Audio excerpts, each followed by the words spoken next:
HTV RON has just launched their latest heat press and is the cell phone case heat press. And this baby is fun. You guys, if you are a small business owner and you want to offer more selection and more inventory and more products, this is the route to go. So I am in Inkscape right now, and I'm going to upload my image inside of here because for some reason, Locklick Idea Studio was not connecting to the heat press. And it's just, I don't know what it is. It might have been a connection issue, but I wanted to let you know you can use whatever program or software you traditionally use in order to sublimate. But the good thing about the Locklick Idea Studio is that you see I'm resizing it in Inkscape. The Locklick Idea Studio does it for you. You will select the phone model that you want and it will automatically format and size your picture to go around it. So now we're going to go ahead and print this baby out. So I'm going to change some of my printer settings. So I'm going to not do sublimation. I am actually going to do the high quality. Then once I've selected that, I'm going to change the paper type to the premium ultra glossy, but you may have to play with your printer settings and which one works best for you. We're going to be printing on sublimation film, not sublimation paper. And it comes with some phone cases you can sublimate on, as well as some other materials that you can sublimate on. And I'll get to those at the end of the video. So this is a sublimation film. And what it's going to do, you're going to actually print on the matte side. So there's a matte side and a shiny side. So make sure you're printing on the matte side. So at first I thought the one in the corner would work best, but turns out I was wrong. You need to print it in the center because it's going to go on the on top of the phone case like this. So if I printed it like this, it would not work because it needs to be like this because it's a suction. It's going to suck that thing almost like shrink wrap around that phone case. So just keep that in mind. So I'm going to go ahead and change the settings. So both settings, the top and the bottom. So the yellow is for, I believe, the top and the red is for the bottom. You're going to change the temperature to 275 Fahrenheit.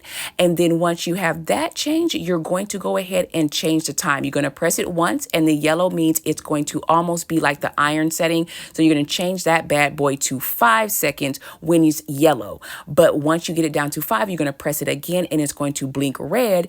And that is where you're going to do for the 300 seconds. So it's going to be a total of 305 seconds. And it does come with these little pieces right here that you're going to go ahead and place on the back of that cell phone to protect like the holes or the openings.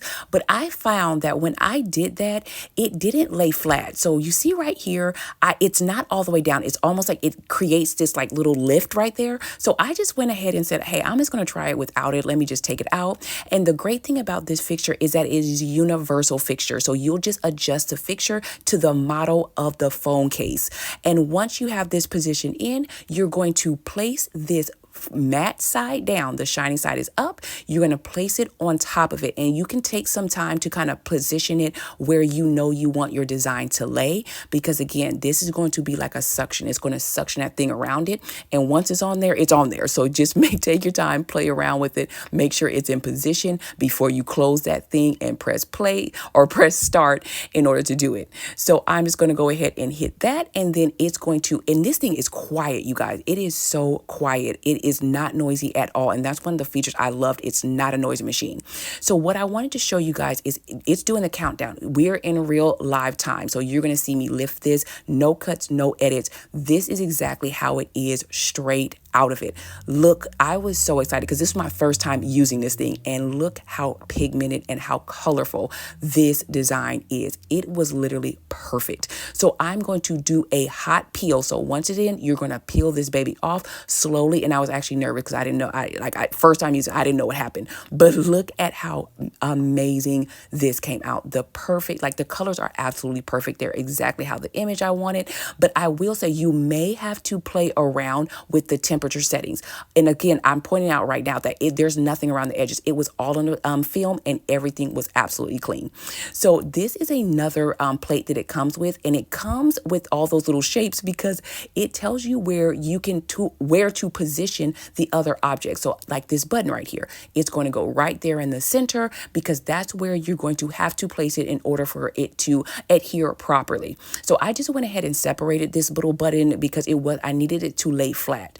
And this was going to be the moment of truth because you see right here, I wanted to make sure that this was in a very particular place on the button. Like I wanted the image of Kobe right on top of the button and be dead center. But the problem in the scarcity or the scare that I had at was that it was sitting really high, really high. So I was like, I don't think it's going to lay. I don't think it's going to suction all the way down because of the fact it was so far away from the button. But let me show you how powerful that suction is. You guys, look at how much, if you guys really could see how much space was between the film and the button, you would be absolutely shocked. But this is why I say you need to play around with the settings, because of course the temperature settings are the suggestions. And for my HTV RON tumbler press, the temperature that they suggested were perfect. But look right here, it's brown. That means it cooked way too long or the temp was too high. So again, you have to play around with the settings with different sublimation materials that you're using. And it did leave a little bit of a ring on that plate, even though there was no ring around there. So check out my description in the box below, because it will show you that you can get $45 off by typing Ebony45. It's already live on their website. Go check it out, because this thing is an amazing addition to crafters and small business owners. As always, see you in the next video.